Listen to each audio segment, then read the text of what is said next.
say good day to you this day of your time. How are you all? All right. Thank you. First and foremost, we will extend to each and every one of you individually and all of you together collectively our deepest appreciation at the co-creation of this interaction and the allowance of this transmission from our reality to yours in this way. Each and every time you afford us the opportunity to interact with all of you, you expand our awareness of all the ways that creation has of expressing itself. And so we thank you for the gift of allowing us to experience that expansion of the multidimensional crystal of creation. We would like to begin this particular transmission in the following way. You have been discussing for quite some time in your age of awareness, your age of cosmic expansion, the idea of dealing with balancing out polarity. You have experienced the idea of great polarity in your reality experience, and you understand that by balancing it out, you can allow yourself the opportunity to mitigate the effects of the negative side and give yourself the freedom to choose what you prefer from the positive side, unless, of course, you prefer the negative side, which many of you are saying you don't. But nevertheless, the idea is that balancing it all out will allow you to choose consciously and intentionally what you prefer. Now, the idea is that you have been thinking about this idea for a long time as polarity. But as many people are starting to realize, it really isn't the idea of polarity that is the nature of existence. The nature of existence is really a trinity. You have expressed this in a number of ways. The idea is that the balance point in the center is the third point. And the idea is that without that third point, without that trinity, without that balance point, then you are left dealing with the idea of polarity and all of the different kinds of experiences you have had within that particular domain.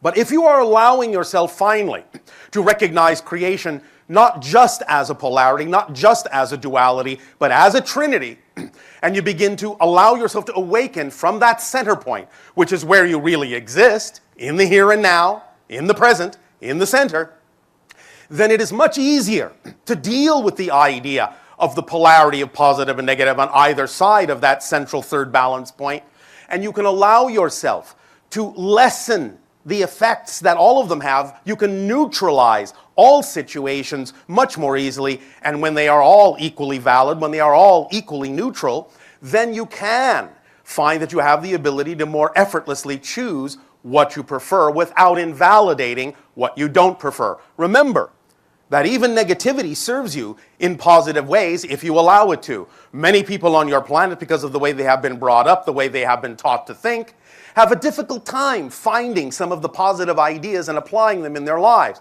Well, sometimes, because you're all very clever, you will go about it the opposite way. You will attract into your life something that is exactly the opposite of what you prefer in order to have a comparison so that by seeing what you don't prefer so strongly, it makes it that much clearer what you do prefer. And thus you can use negative reality in a positive way by allowing it to remind you that that's not what you prefer so strongly that it finally allows you to move in the direction that you do prefer. In some ways, we have referred to this in the past as the rubber band analogy. You know that if you have a rubber band and you pull it back and pull it back and pull it back, the farther you pull it back, then of course once you let it go, it will snap that much farther and that much faster onto the other side.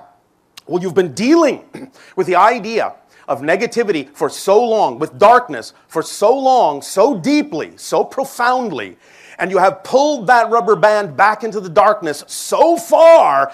The good news is that when you finally let that go, you will snap that much farther, that much faster into the light. And that's what acceleration is all about. That's why it happens.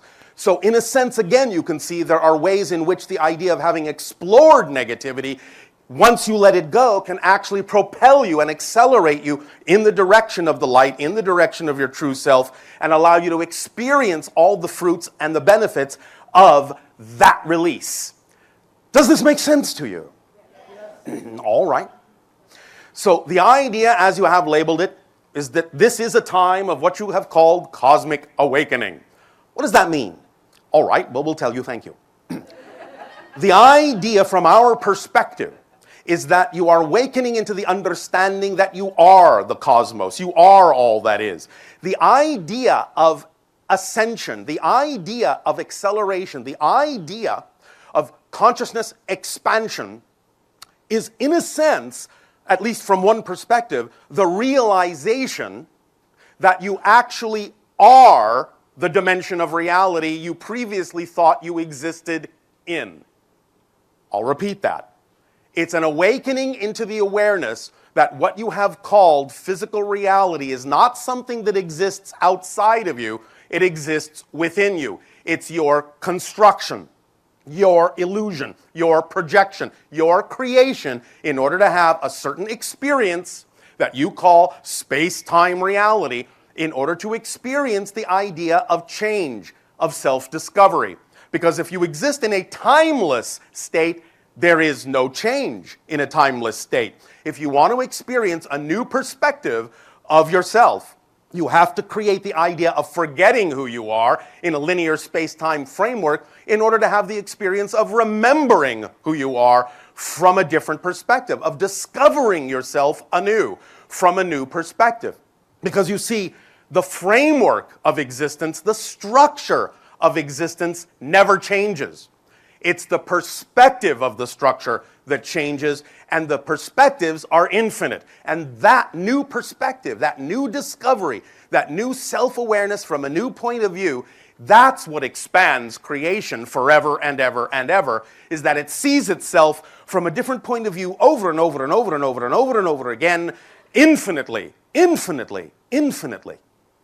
But you have a simple structure to work with, and it is those foundational elements, that simple structure, that we also wish to impart to you so that you can understand how to use the structure to your advantage, how to understand clearly, how to see clearly what that framework is, so as to know, to use it to guide you in the direction that you really prefer. Because it really is very fundamentally simple.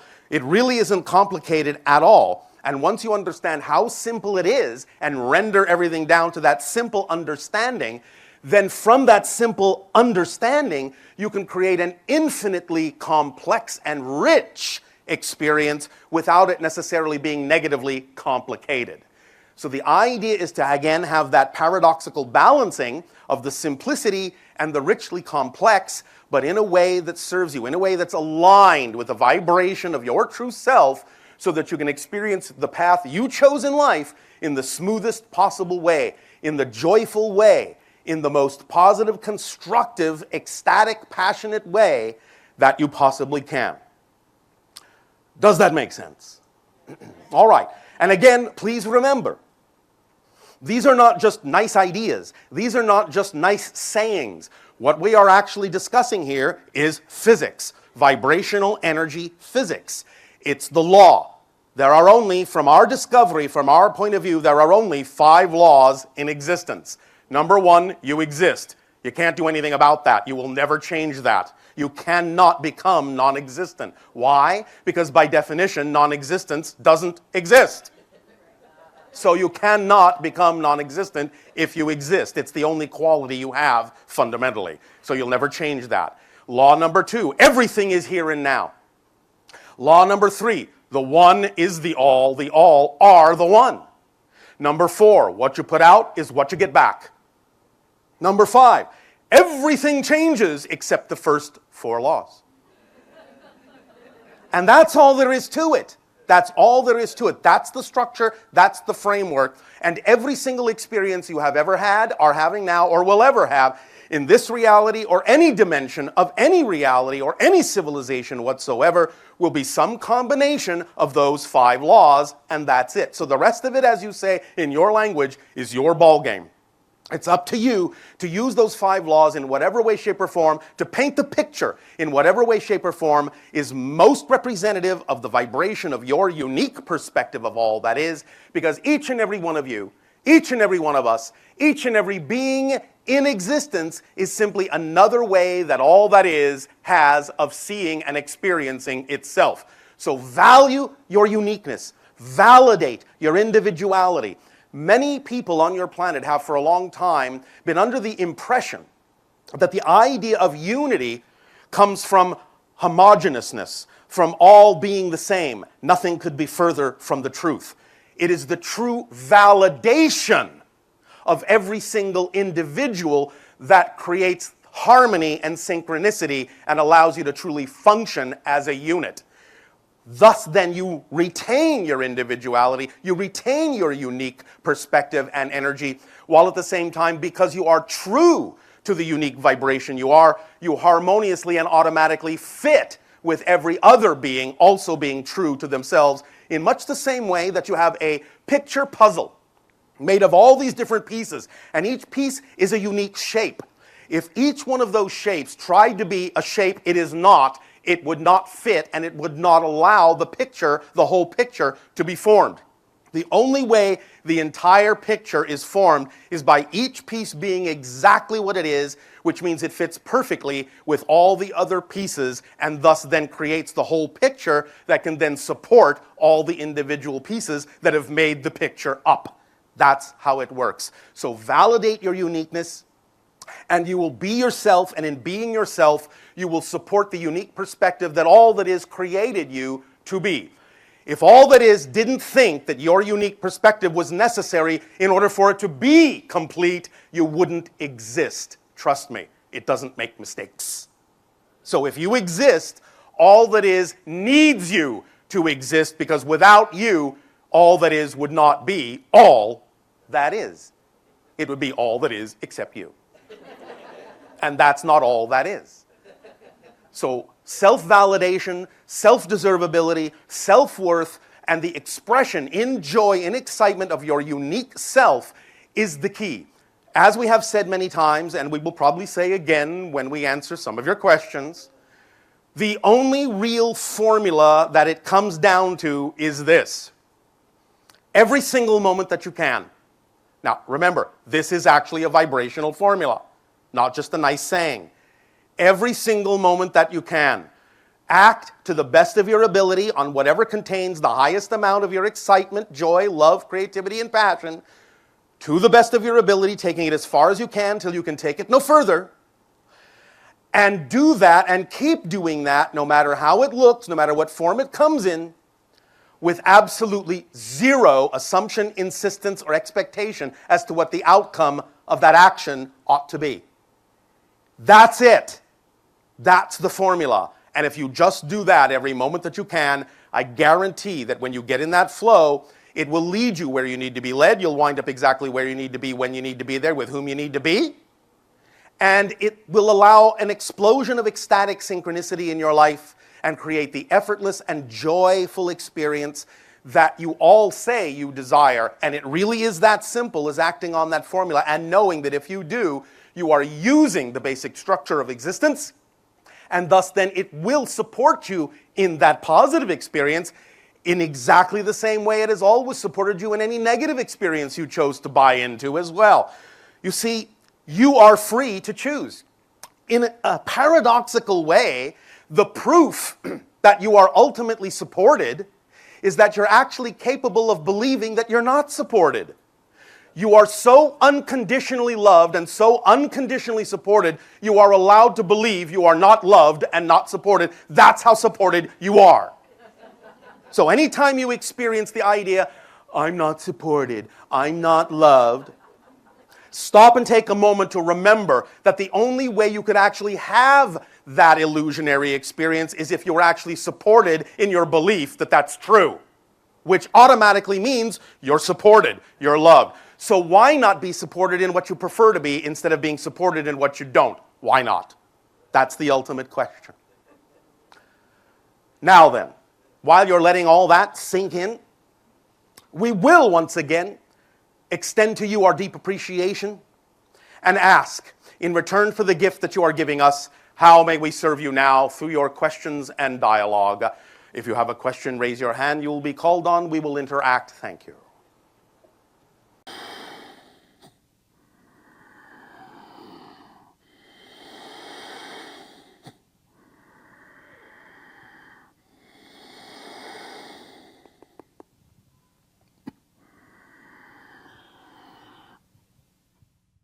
I'll say good day to you this day of your time. How are you all? All right, thank you. First and foremost, thank you for the co-creation of the interaction. Our deep appreciation and gratitude for allowing us to interact with you in this way. Let us begin this transmission with the idea we have entitled The Cycles of Nine. Now, on your planet there have been for a while these permission slip ideas called numerology and so forth. And as we have described, these ideas, numerology, astrology, tarot reading, they are in a sense reflections of certain things that may have been crystallized within you when you chose to physicalize yourself at the moment of your birth. But it isn't, as we have said, that they have so much an influence over you or a control over your lives as they simply reflect the themes, the ideas, the vibrations that you chose to explore in this physical incarnation. So understand that what we are talking about this day of your time in the cycles of nine are not the ideas that in any way, shape, or form determine, so to speak, the choices you can make, but they may be reflections of choices you have made and are making. And you can use these permission slips, use these symbols, numerologically, astrologically, or any other form of permission slip that you allow to trigger your ability to sense more clearly the ideas, the themes you chose to explore, so you can get a better handle, have a better, deeper insight into the path you chose.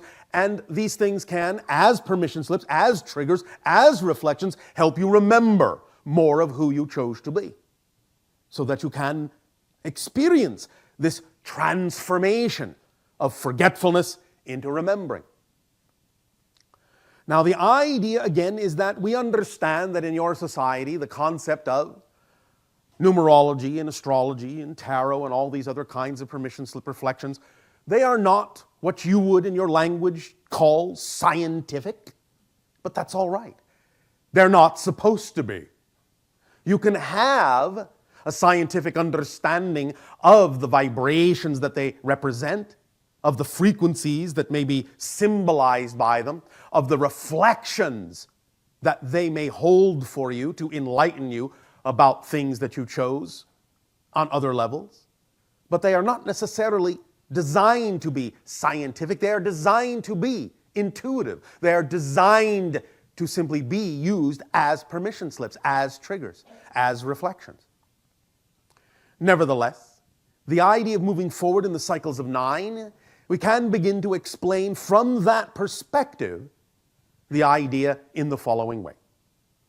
Nine, as many of you already know, is what you have called a reductive number, numerologically speaking, and mathematically speaking. In other words, it is self-referential. Any multiple of 9, the numbers in that answer of any multiple of 9 will also reduce to 9. So 9 as a number actually kind of represents a sort of, shall we say, border beyond which you actually cannot go in your physical reality. Because any number after 9, again, like 10, simply reduces to 1. 11 simply reduces to 2. 12 reduces to 3. And so on and so forth. But you will never get past the reduction of the number 9. So it acts in that sense as the border, vibrationally, of your physical reality.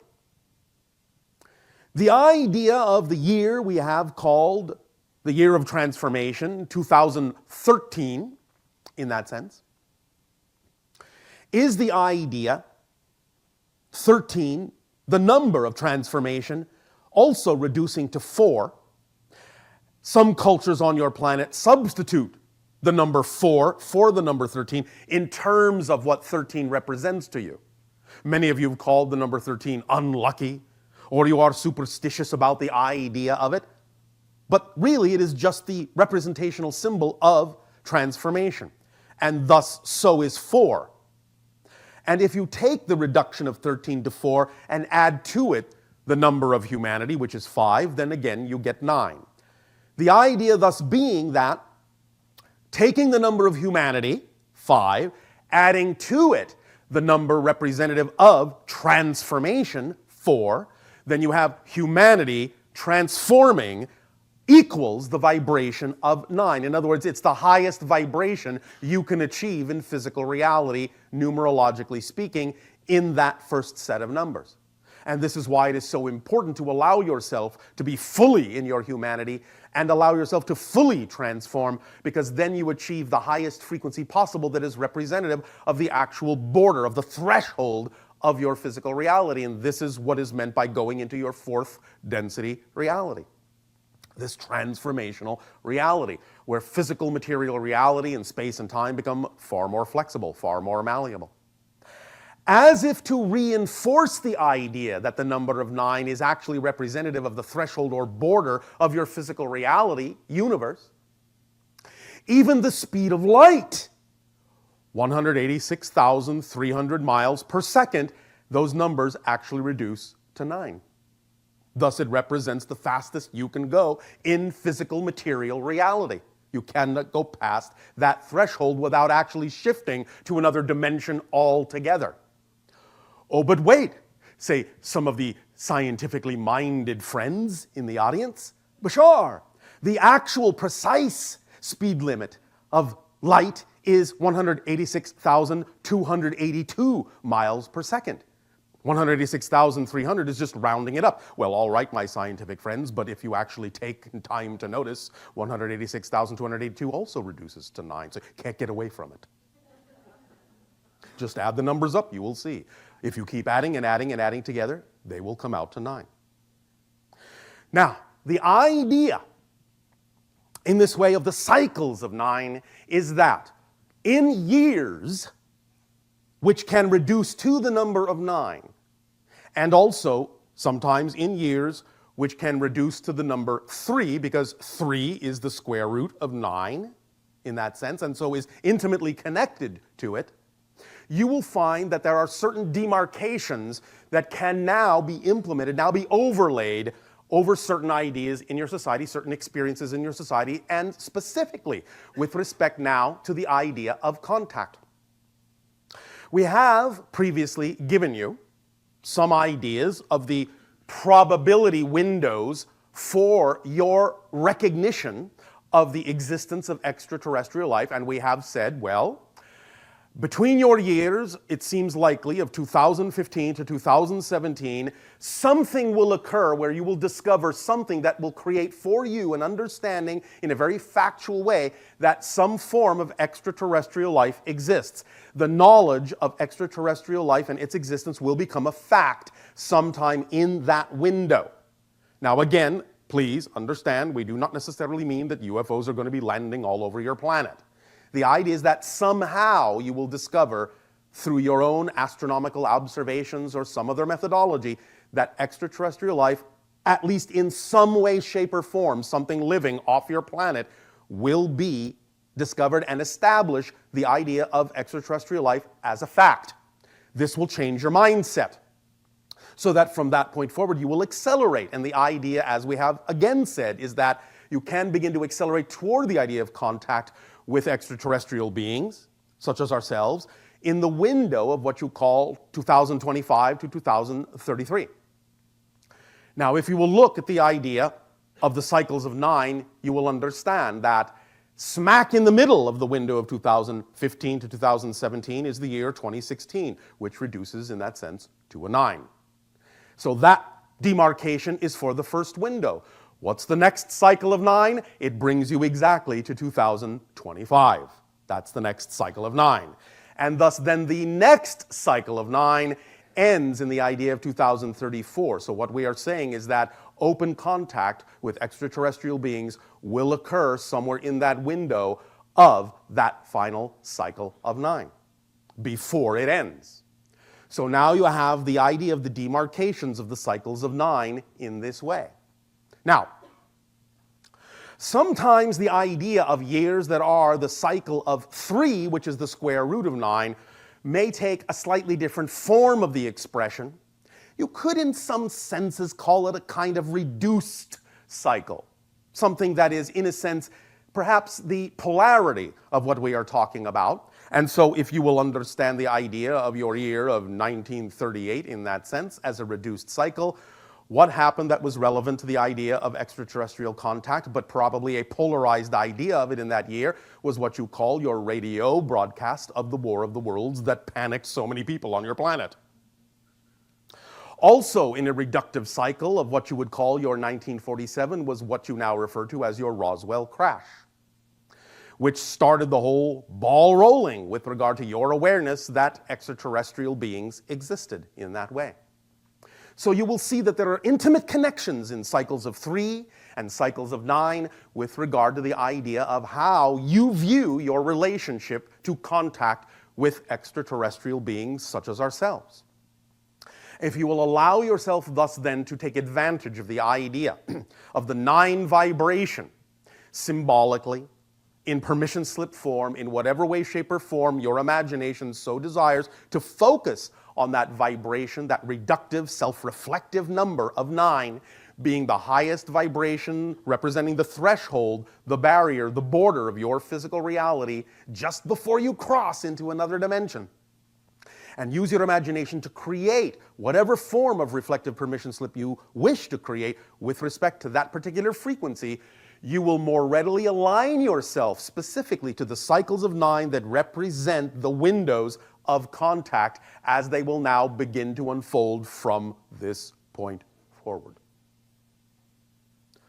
By the way, just as an off-side comment, in having spoken of the idea of the reductive years that are cycles of 3, look at what happened in 2001 with regard to the idea of the destruction of your trade towers.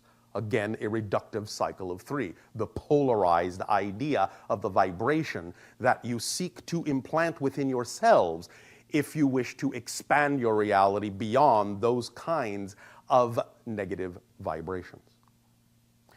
So, in the idea then of the cycles of 9, explore within your imagination any methodology, any permission slip that will represent to you the idea of that vibration of 9, of the threshold of your physical reality, be it through the concept of imagining the speed of light, be it through the idea of the reflective numerological symbols that exist in your society, be it through the concept you call the Enneagram, which is very strongly connected as a symbol of 9, be it through any methodology you wish, it is now suggested that you allow yourself to begin to infuse within yourself an understanding of the vibrational state that is representative of standing on that threshold, being right on that borderline between one reality and another. And the more you absorb that vibration, the easier it will be for you to align with the contact vibration as well. We thank you for allowing us to share with you this idea. There will be more about this in other ways at other times as we proceed toward the idea of the cycle of 9 windows and cycle of 9 years. But for the moment, we will let this idea sink in. In return for the gift that you are giving us in allowing this co-creational transmission to occur, I ask, in what way may we now be of service to you with your questions? Hello, Bashar. And to you, good day. Thank you.